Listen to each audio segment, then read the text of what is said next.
Congress party का घोषणा पत्र जारी हुए कई दिन हो गए और उस घोषणा पत्र पर चर्चा चल रही है, कई तरह की चर्चा चल रही है। प्रधानमंत्री नरेंद्र मोदी ने भी उस पर टिप्पणी की है और राहुल गांधी ने एक वीडियो बना करके लोगों से राय देने को कहा है। उन्होंने आधी रात को तेलंगाना में एक रैली से लौटते हुए एक वीडियो बनाया, जिसको अगले दिन उन्होंने अपलोड किया, सार्वजनिक किया, जिसमें उन्होंने आम लोगों से अपील की है कि वो कांग्रेस पार्टी के घोषणा पत्र पर अपनी राय दें।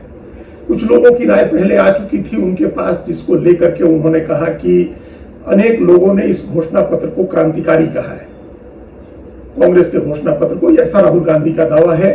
और दूसरी ओर प्रधानमंत्री नरेंद्र मोदी ने उस घोषणा पत्र को निशाना बनाते हुए कहा कि इस पर मुस्लिम लीग की पूरी छाप दिख रही है। हालांकि उन्होंने ये नहीं बताया कि इसमें कौन सा प्रावधान है, कौन सा वादा है या कौन सा हिस्सा ऐसा है जिससे मुस्लिम लीग की छाप दिख रही हो, लेकिन उन्होंने सार्वजनिक सभा में ये बात कही थी। और ये बात हैरान करने वाली इसलिए भी थी क्योंकि उनके बयान से पहले जो पहली आधिकारिक प्रतिक्रिया आई थी भारतीय जनता पार्टी की, उसमें भारतीय जनता पार्टी ने कहा था कि कांग्रेस चमत्कार करने का वादा कर रही है, चांद तारे तोड़कर लाने की बात कर रही है कांग्रेस पार्टी। यह पहली प्रतिक्रिया थी भाजपा की। भाजपा ने कहा था कि इतने वर्षों तक, दशकों तक कांग्रेस सरकार में रही है और अब जब वो सत्ता से बाहर हो गई है तो चमत्कार करने के वादे कर रही है, दावे कर रही है अपने घोषणा पत्र में। इसका मतलब है कि कांग्रेस के घोषणा पत्र में बहुत बड़ी बड़ी बातें हैं, उसी को बीजेपी ने चमत्कार कहा।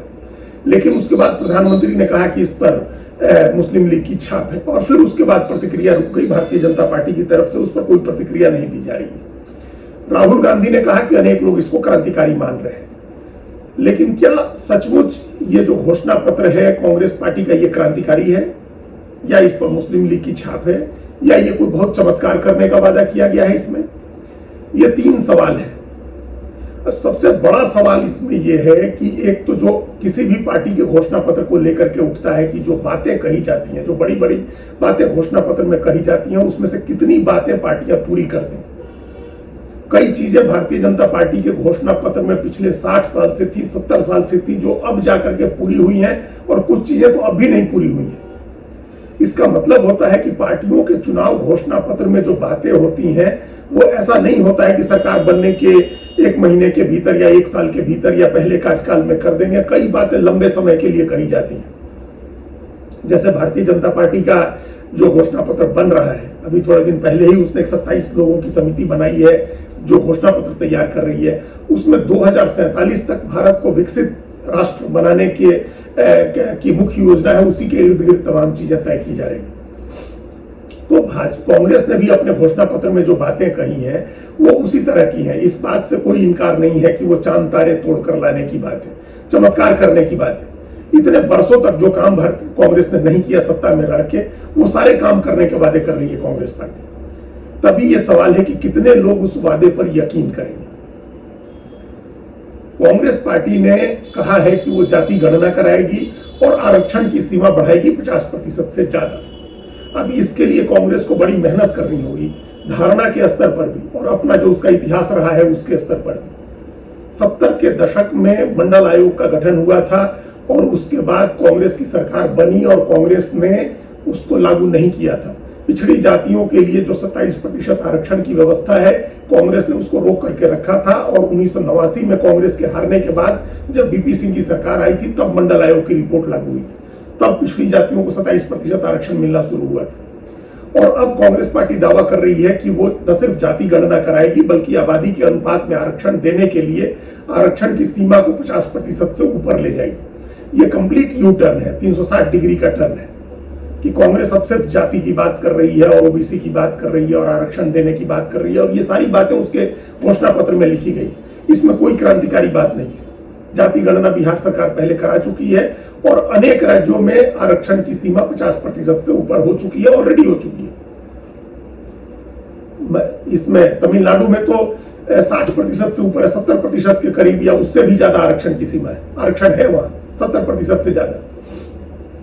बिहार में भी, छत्तीसगढ़ में भी, झारखंड में भी, इन सभी राज्यों में राज्य सरकारों ने 70% से ऊपर 76-77% तक आरक्षण की सीमा पहुंचा दी है।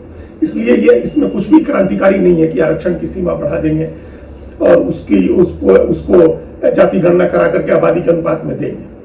क्रांतिकारी बात अगर कहें जो ऐसा लग रहा है कि वो भी क्रांतिकारी विचार के स्तर पर नहीं है, लेकिन एक राजनीतिक दल के घोषणा के स्तर पर है, आम लोगों को उम्मीद बंधाने के स्तर पर कह सकते हैं कि वो एक चमत्कार करने की बात कांग्रेस ने कही है।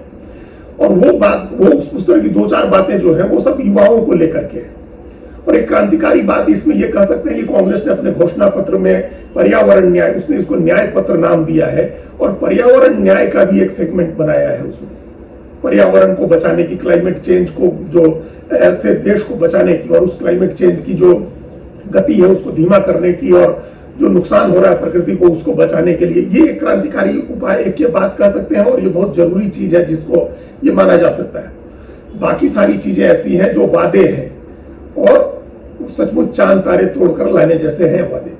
जैसे कांग्रेस पार्टी ने कहा है कि वो 30 लाख, केंद्र सरकार की जो 30 लाख भर्तियां हैं जो खाली है पद 30 लाख, उनको आते ही नोटिफाई करेगी और उस पर भर्ती करेगी। अब ये बहुत हैरान करने वाली बात है कि अभी भारत सरकार के कर्मचारियों की संख्या 50 लाख के करीब है, और राहुल गांधी के नेतृत्व में कांग्रेस पार्टी ने जो घोषणा पत्र तैयार किया है उसमें कहा जा रहा है कि 30 लाख नौकरियां देंगे, केंद्र सरकार की नौकरी, सिर्फ केंद्र सरकार में 30 लाख नौकरी देंगे। अगर ऐसा हो जाए तो ये किसी चमत्कार से कम नहीं है। आमतौर पर अब नौकरियां जहां से लोग रिटायर होते गए हैं वहां से लोग रिटायर हो गए हैं, नई बहाली नहीं हो रही है। टेक्नोलॉजी ने भी काफी चीजों को आसान कर दिया है, उसकी वजह से भी बहालियां नहीं हो रही हैं, और अगर कहीं जरूरत है तो लोग ठेके पर रखे जा रहे हैं। इसलिए जो 30 लाख नौकरी की बात है वो एक क्रांतिकारी और चमत्कारिक बात कह सकते हैं जो कांग्रेस ने वादा किया है। और उसके अलावा उसी से जुड़ा एक और वादा है कि 25 साल की उम्र तक जो डिग्री और डिप्लोमा धारक होंगे उनको पहली नौकरी देगी सरकार। अप्रेंटिस के नाम पर होगा, प्रशिक्षण के नाम पर होगा, लेकिन उनको एक प्रशिक्षण कराया जाएगा जिसके लिए हर साल 1 लाख रुपए दिए जाएंगे। 25 साल की उम्र पूरी करने तक उनको मिलेगी, 1 लाख रुपए दिए जाएंगे। तो ये अपने आप में बहुत बड़ी बात है, क्योंकि डिग्री और डिप्लोमा लेने वाले छात्रों की कमी नहीं है, युवाओं की कमी नहीं है इस देश में, और न ऐसे संस्थानों की कमी है जो युवाओं को खुले हाथ से डिग्री बांटते हैं या डिप्लोमा बांटते हैं। तो जितने लोगों को 25 साल से कम उम्र के जितने लोगों को डिग्री और डिप्लोमा मिलेगा उन सबको 1-1 लाख रुपए हर साल सरकार देगी। तो ये भी किसी चमत्कार की बात से कम नहीं है, ये भी चांद तारे तोड़कर लाने जैसी ही बात है। तो इस तरह के वादे कांग्रेस पार्टी ने किए।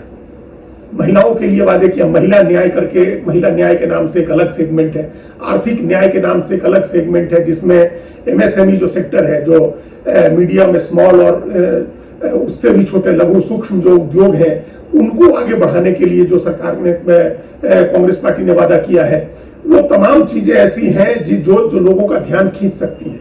असली चीज ये है कि कांग्रेस कितना यकीन दिला पाती है इस बात पर कि उसकी सरकार बन सकती है। जब तक लोगों को ये यकीन नहीं होगा कि उसकी सरकार बन सकती है तब तक उसके वादे पर भी लोग क्यों ध्यान देंगे। अगर ये यकीन हुआ लोगों को कि कांग्रेस लड़ाई में है, मुकाबले में है और सरकार बनेगी तो वो ये वादे पूरे करेगी, तो फिर लोग उसके घोषणा पत्र को ध्यान से देखना शुरू करेंगे, उसको गंभीरता से लेना शुरू करेंगे। किसानों के लिए जो न्याय, कृषि न्याय का जो सेगमेंट है उसमें कांग्रेस ने वादा किया है घोषणा पत्र में कि वो स्वामीनाथन फॉर्मूले के तहत हर फसल की कीमत तय करेगी और उस पर एमएसपी की कानूनी गारंटी देगी।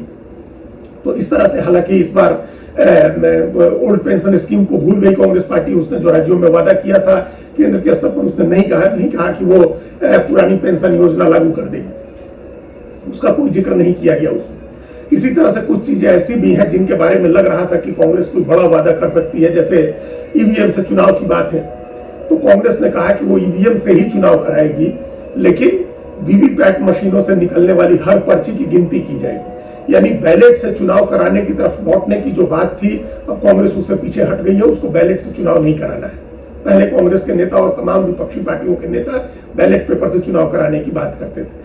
तो ये कुछ बातें ऐसी हैं जो ओल्ड पेंशन स्कीम का छोड़ना, ईवीएम के मसले पर ईवीएम के साथ ही रहना और वीवीपैट की पर्ची गिनना, ये एक चीजें कुछ हैरान करने वाली थी। ओल्ड पेंशन स्कीम अगर उठाती कांग्रेस पार्टी तो ये कंटिन्यूटी होती, चूंकि उसने राज्यों में वादा किया था इसके, उसकी कई राज्य सरकारों ने इसको लागू भी किया था, तो वो नहीं किया कांग्रेस ने। लेकिन किसानों, महिलाओं और युवाओं को लेकर के कांग्रेस ने जो कहा है वो बड़ी बातें हैं, चमत्कारिक बातें हैं, लेकिन उस पर लोग तभी यकीन करेंगे जब सबसे पहले उनको ये यकीन हो, उनको ये भरोसा हो कि कांग्रेस लड़ाई में है और चुनाव जीत करके सरकार बना सकती है। अगर सरकार बनने की संभावना नहीं दिखती है तो कोई भी व्यक्ति उस घोषणा पत्र के ऊपर ध्यान नहीं देगा, क्योंकि फिर वो उन वादों का कोई मतलब नहीं होता, विपक्ष के वादों का कोई मतलब नहीं होता है। तो सबसे पहले तो कांग्रेस को, मतदाताओं को ये यकीन दिलाना होगा कि कांग्रेस लड़ाई में है, विपक्ष लड़ाई में है, और अगर लोकसभा चुनाव के बाद उनकी सरकार बन भी सकती है, तभी लोग उसके घोषणा पत्र पर यकीन करेंगे। धन्यवाद।